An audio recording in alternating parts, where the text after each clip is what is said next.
Imagine, India, 1946. A train rushes through the night. Outside the window, the jungle looks like black waves, and inside, a woman in a simple nun's habit clutches a cross. Her name is Sister Teresa of Loreto. That night, amid the rumbling of wheels and the heat, she heard a voice that changed everything, as she would later write in letters to her confessor. The voice called her to leave the silence of the convent and go to the poorest of the poor. Thus was born the myth of the call on the train, the moment that transformed Agnes Gongsa Bojaxiu into the woman the world would call Mother Teresa. But to understand that night, we must go back to the beginning. She was born in 1910 in Skopje, then part of the Ottoman Empire. The Bojaji family was of Albanian origin, devout, and quite wealthy for their time. Her father, Nicolo Bojaji, was a merchant who supported local initiatives and helped churches. When Agnes was 8, he died suddenly. The cause remained unclear. There were rumors of illness and possible poisoning, but this has not been documented. For the girl, this was her first encounter with silence. Her mother, Dranophile, was left with 3 children and one phrase that Agnes remembered all her life: never speak ill of anyone. If you can't say anything good, say nothing. It was perhaps this domestic silence that nurtured her ability to listen to people and to God. As a teenager, Agnes attended a parish youth community. Father Jan Kozlowicz often spoke about missions in India, a country where many die in poverty. These conversations became a seed. At 15, she decided to become a missionary. At 18, she left home, first to Ireland, to the Sisters of Loreto, Loreto Abbey, Rathfarnham, where she studied English, then to India. She traveled by train and ship for weeks across half the world. She was sent to teach at a school for girls in Calcutta, now Kolkata, St. Mary's High School. She took the name Sister Teresa in honor of Saint Therese of Lisieux, the little flower. In letters to her mother, she wrote that India smelled of dust and spices, but had eyes full of pain. She believed that prayer and discipline could heal this pain. Calcutta in the 1940s was a city of contrasts, colonial facades and slums where thousands lived and died on the streets. She taught geography to girls from wealthy families. From her window, she saw wounded men carrying bodies away on carts. Behind the school walls was a life where people died without names. Later, in her diary notes, she would put it this way: I saw a world divided by a wall. On one side, order, on the other, cries. And I didn't know which side God was on. September 10th, 1946, was an ordinary day. Sister Teresa boarded a train to Darjeeling for her annual retreat. The heat, the smell of sweat, the crowds of pilgrims, merchants, priests. She is by the window, holding a small crucifix. Then, according to her later letters, a call within a call occurs. A gentle but insistent voice asks her to go to the poor and serve them. She has no doubt that this is her path. Historians have no independent documents of this event, only her letters, written years later. Some call it a mystical experience, others, a psychological breakdown against the backdrop of overload and internal conflict between obedience and compassion. For Teresa herself, this moment marked the beginning of a new path. After that trip, she could no longer remain within the safe walls. She asked the Mother Superior to allow her to leave the Sisters of Loreto in order to serve God among the poor. Permission was not granted immediately. The church hesitated, wondering if this was a manifestation of pride. In the end, she was allowed to leave the order while retaining her monastic status. Her community would later receive official recognition. When she first stepped through the monastery gates, she was wearing a simple white sari with 3 blue stripes, the kind worn by women from the slums. She no longer had her habit, no money, and no place to sleep. All she had was the certainty that God was calling her to the darkest places. She stood in the middle of a street in Calcutta, the hum of rickshaws, the smell of fish, hot dust.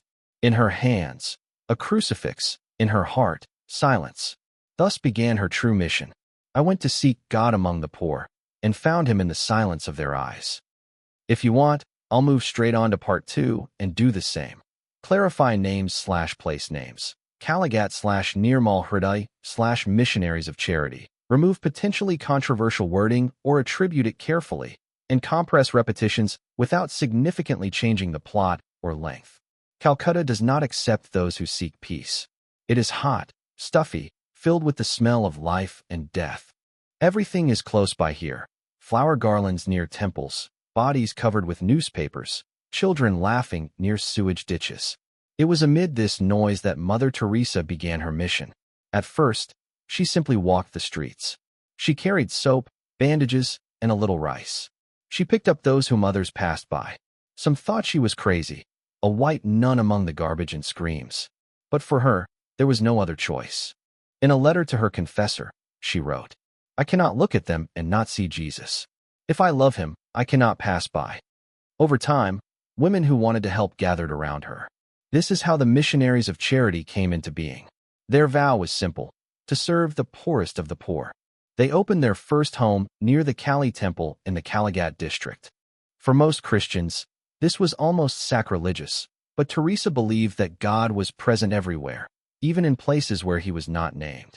The order was officially recognized in 1950, and the Nirmal Hriday home in Kaligat was opened in 1952. This is how Nirmal Hriday, home for the dying, came into being. Those who could no longer walk were brought here. People were laid on clean sheets, washed and bandaged, not to cure them, but to allow them to die with dignity. But behind this mercy lay a philosophy that later caused controversy.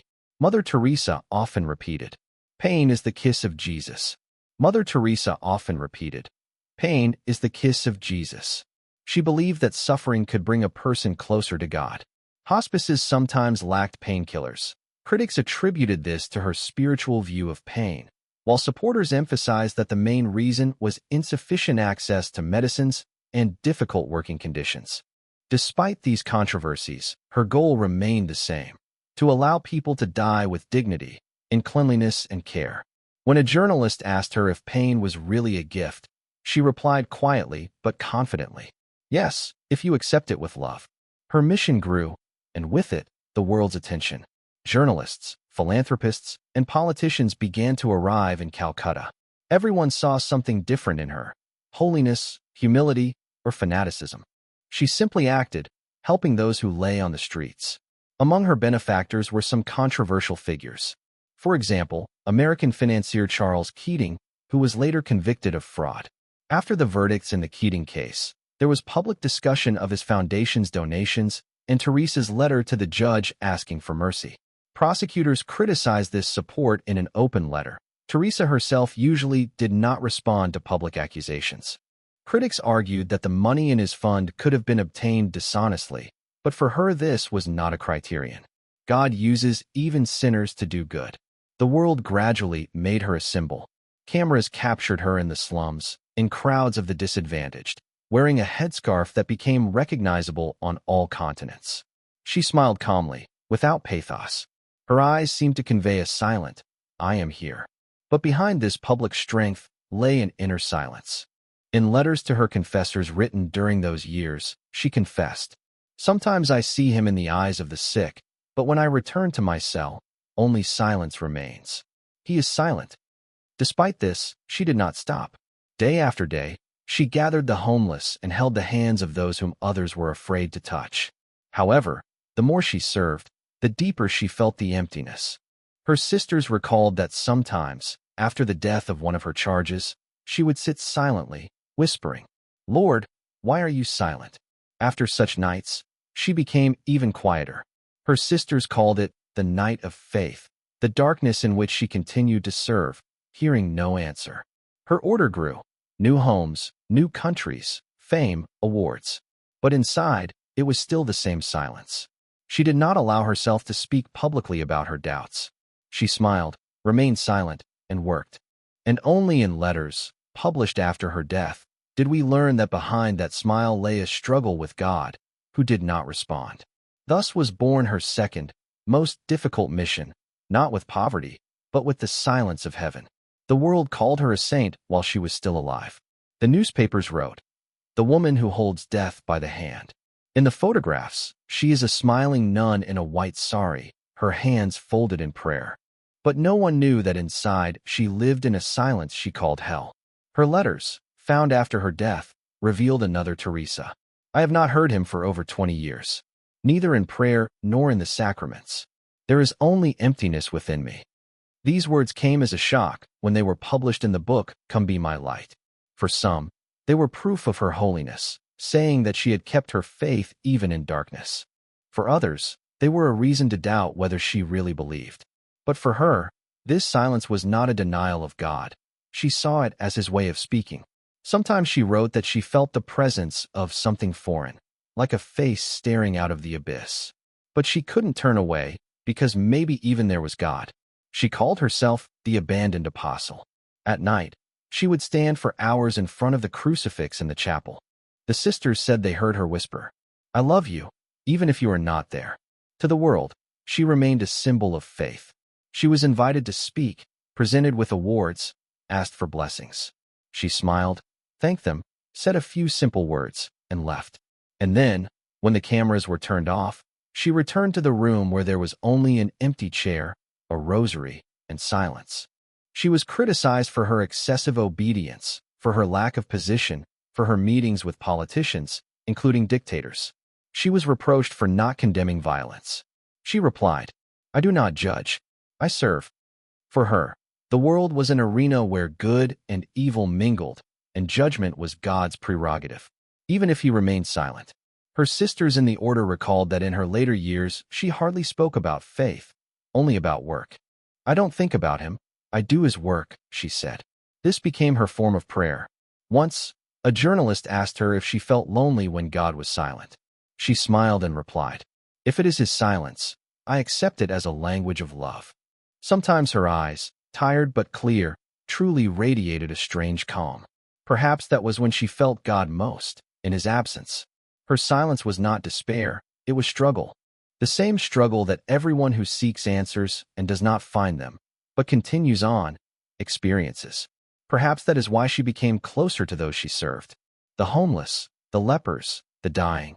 They too lived without answers. They too did not hear God. And perhaps they understood her better than theologians. Thus began Mother Teresa's final journey, a life between two worlds, the world of fame and the world of silence. And the more the world adored her, the deeper she sank into the shadows. December 1979. Oslo. Mother Teresa takes the stage to receive the Nobel Peace Prize. The small woman in her usual white sari stands among diplomats and royalty. In her hands, she holds only a rosary. She refused to celebrate the award with an official banquet, directing the funds to the poor in Calcutta instead. When she begins to speak, the hall falls silent. If a mother can kill her child, what will be left of the world? The phrase divides the audience in half. For some, it is a testament to moral purity. For others, fanaticism. But for her, it is simple. Life is sacred in any form. People applaud standing up. She does not smile, only bows her head, as if asking forgiveness for the words that have once again made her a stranger. The world loved her as a symbol, but did not always understand the person. After the Nobel Prize, she appears in films and on magazine covers. Journalists travel to Calcutta to see paradise and hell. She leads them through narrow streets, shows them the home for the dying, touches the sick with the same calm tenderness. But when footage of her hospices appears on screen, the dirt, the darkness, the lack of pain relief, another wave begins. She is accused of not treating people, but only collecting suffering. That her belief in the value of pain is not mercy, but a cult of suffering. British writer Christopher Hitchens calls her the angel of hell in the documentary Hell's Angel, Channel 4, 1994. His words ring harshly. She takes money from dictators, but gives people only prayer. The film would be the first public blow to her reputation. She would not respond. She never commented on the accusations. "God judges me, not you," she would tell a journalist. Her silence was not arrogance, but a way to survive in a world where any word could be twisted. She met with politicians, Indira Gandhi, Ronald Reagan, even Haitian dictator Jean-Claude Duvalier. She was criticized for standing next to evil and not protesting. But for her, even a sinner remained a creation of God. "I see Christ in every person," she said. And this phrase was not a metaphor for her. She did not seek political purity, only an opportunity to serve. In her world, everyone was imperfect, but everyone needed mercy. For her, this was not a compromise, but a conviction. But the years did not pass without leaving their mark. Her heart grew weaker, her legs failed her. Her sisters recalled that in her last years she would get up at 4 in the morning, but often just sat by the window, looking at the city that was still asleep. "I have seen so much pain that even death seems like a rest," she said once. During public appearances, she still smiled, but her sisters were always there to support her. Her last trip to Rome was a challenge. Her heart was failing, and doctors asked her to stay in the hospital. She refused. "If God wants me to fall on his path, so be it." In August 1997, she returned to Calcutta. She could no longer work, but asked that children be brought to her. "They remind me that life goes on," she said. On September 2nd, she sat in a chair, holding a rosary. One of the sisters recalled her last words. "I am going to the one I have never heard in my life." The next day she was gone. Calcutta stood still. The rain fell like ashes, and the city that never sleeps became silent. People stood along the streets as the coffin was carried to St. Thomas Cathedral. Her face was peaceful. They say the body did not decompose for several days. This rumor spread quickly, but there was no official confirmation. For some, it was a miracle. For others, a natural process. Like most stories about her, the truth was lost between faith and skepticism. On the night after the funeral, a ray of light fell on the floor of her cell. "It's from the lamp," said one sister. "No, it's from her," replied another. Her silence finally became peace. When Mother Teresa's body was lowered into the ground, Calcutta held its breath. The city that never sleeps was silent that day. Children stood on rooftops, women wept at windows. Fans stirred the hot air in St. Thomas Cathedral, but even they could not dispel the strange silence, heavy as prayer. Thousands came to say goodbye, Christians, Hindus, Muslims, atheists. Some prayed, some just stood. For some, she was a saint. For others, a symbol of controversial charity. For some, just a woman who was not afraid to touch death. A few days later, her white sari with 3 blue stripes became a symbol. It was worn by sisters around the world. Over time, the 3 stripes began to be interpreted in different ways, as faith, poverty, and obedience, or as water, sky, and tears. One museum still has her old sari with a small cross-shaped stain. The sisters call it blood and flower. 6 years after her death, in 2003, Pope John Paul II declared her blessed. This was unprecedented speed. Usually the Church waits decades. But for millions of believers around the world, she was already a saint long before her official recognition. The canonization took place on September 4, 2016, in Rome. On that day, according to eyewitness accounts, it suddenly began to rain in Calcutta. Someone said, "These are the tears of heaven." Others said it was just the monsoon. History does not distinguish between miracles and coincidences. It only remembers what people believed in. Her home in Calcutta is now a place of pilgrimage.